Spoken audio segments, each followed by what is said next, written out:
Hello everybody, it's Jabari here. I know it's not normal for me to make videos like these where I react to other videos or call out other YouTubers, but I just couldn't bite my tongue anymore with this one. I feel like videos like these are what perpetuate the negative views of Africans and their history. And I also know that these videos are very old videos, and not to mention they're alternate history videos, so, you know, an alternate history video is exactly what it says. It's an alternate history video, so obviously things aren't going to be 100% accurate or true. I fully acknowledge that fact. However, I feel like there are some extremely huge cultural biases in these videos, and I'm surprised nobody else has noticed this yet. Nobody has made a video about this before, so I guess it's up to me to do it. I'm going to be comparing two videos posted by AlternateHistoryHub. What if the Americas were never colonized, and what if Africa was never colonized? As you may be able to tell, this video is unscripted. It's just something I really want to just put out there. So let's just start off simple, and I'll show you the introductions of both videos. What if the scramble for Africa never happened? What was this? The scramble for Africa was the rapid colonization and split of African land by the European powers. What if this rush of colonization never happened? What would the continent be like? What if Europeans never colonized America? What if the colonies which Europe did place failed, and Europe gave up ever expanding into the New World? Pretty simple and straightforward, right? I mean, the intentions just seem like the intentions of any alternate history video, just something really fun and interesting to think about. Cool.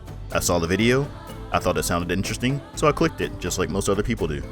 But when you compare the two videos, things start to get a little strange. If you went into this video asking, would Africa be like Europe and Asia, the answer is no. Even with enough trade and exchange of ideas, most sub-Saharan African people were not technologically advanced enough to compete with Europe and East Asia. Fair enough, sub-Saharan African countries were indeed more primitive than Eurasian nations during the time, but to say that they would have remained that way even after trade and exchange is a bit of a stretch, in my opinion. But, I mean, it's his opinion in his scenario, so cool. Now let's see what he thinks about the Native Americans.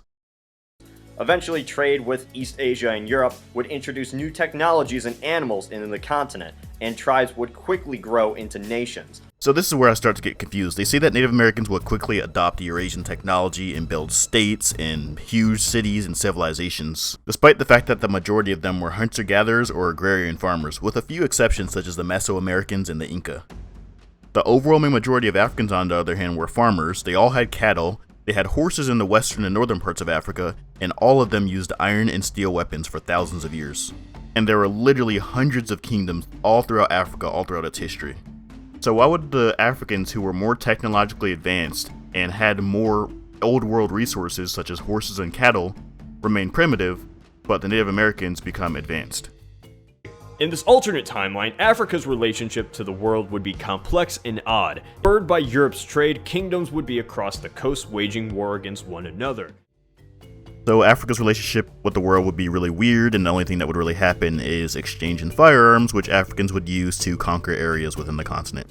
Alright, I could see that. I mean, introducing technology like firearms can definitely lead to some wars and people vying for power with their newly acquired military technology. I mean, it's happened before, and I'm sure it would happen in this alternate history too. So surely the situation should be similar for Native Americans, right? The tribes on the coast would be in contact with trading foreigners, and soon massive cities would grow on the Atlantic and Pacific coast. The coastal people grow rich, trading resources such as corn with the Old World. The Europeans would trade with the Eastern tribes, and the Chinese would trade with the Western tribes. So again, I'm confused. Africa's relationship with the world would be really weird, and they'd basically just shoot each other to death with European guns, whereas Native Americans' relationship would be perfectly normal, and they'd grow and become wealthy and have thriving cities. Now, about Africa on the global scale. Even if kingdoms did conquer throughout the continent, sub-Saharan Africa would certainly remain very tribal, with very little political entities in the center of the continent, an oddity in a world made up of nation-states. The kingdoms would be across the coast waging war against one another. In Central Africa, there would hardly be any political entity. Order would be maintained by the various villages who would remain undeveloped. In this alternate timeline, sub-Saharan Africa would have works of art and culture, but technologically and economically would always be behind. Yep, there it is again. They're going to remain primitive, even though there actually were kingdoms and states in sub-Saharan Africa and in Central Africa before and after European arrival. But yeah, anyway, if you think that they would have remained primitive, then again, surely Native Americans would have been primitive as well, right? With the Old World, the Europeans would trade with the Eastern tribes and the Chinese would trade with the Western tribes. This is basically the Columbian Exchange without the disease and devastation. America would be split into many numerous cultures and languages, as well as unique religions which different people follow. So the center of Africa would have nothing but tribes and small villages, but Native Americans would have nations all throughout both continents. Much of Africa didn't have the education, infrastructure, or national identity fit for European-style nations, and fell into chaos. It wasn't because of education or cultural identity, it was because of something that was already put out in this video. Very much oversimplified, after decades of European colonialism and 2 world wars, nationalist movements rose up and Africans slowly gained independence. However, the borders they were left with were clunky and odd since they were drawn without concern for native demographics. So let's just ignore the fact that he contradicted his own point, and let's just say hypothetically it was true, and it was the lack of cultural identity and education that led to the downfall of African nations. And let's just say, you know, if that were true, surely the Stone Age hunter-gatherers of North America would suffer the same fate, right? Empires and nations would rise and fall across America, just as they did in Europe and Asia, eventually forming into nation-states and interacting with each other today. The Native American people would never be simply lumped into one group, but would be differentiated between ethnicity, tribe, and eventually nation. These native nations would compete in international politics and wars, perhaps even in a world war. Of course not. They'd clearly become powerful enough to actually compete with European and Asian nations in world wars after formerly being hunter-gatherer Stone Age peoples. But Africans? Nah, of course not. Today, people in the United States have a common misconception of Native Americans being one united group. This is far from the truth. It would be the same as associating everyone in Europe as the same, even though we have Germans, French, and Italians, all with a complicated and difficult history. This is the same with Native America.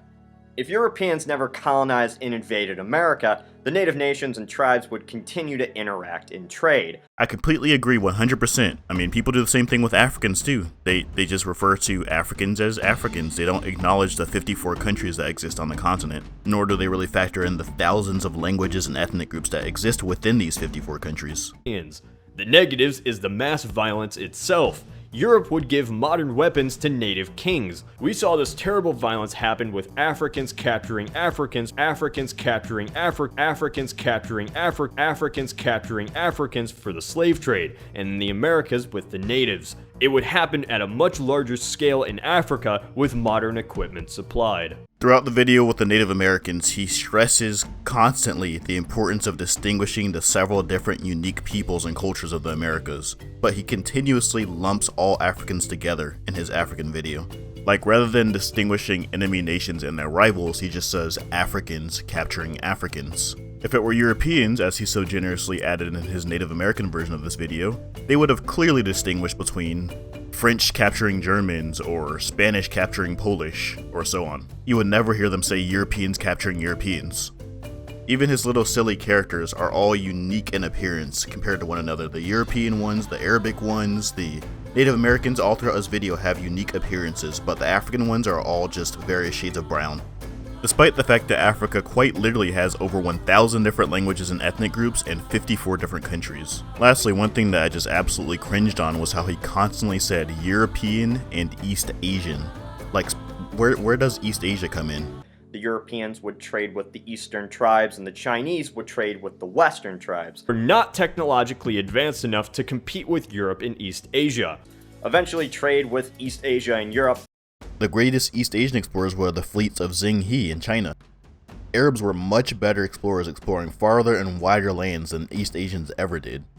Even Swahili people of East Africa were great explorers. They've been sailing the Indian Ocean trading with the Chinese, Indians, and Arabs for over 1,000 years. So at the very least, it confuses me as to why he didn't mention the Arabic or Islamic trade routes, because they were just as advanced, if not more advanced, than Europeans at the time, and much better explorers. but for some reason he just continued to mention Europeans and East Asians.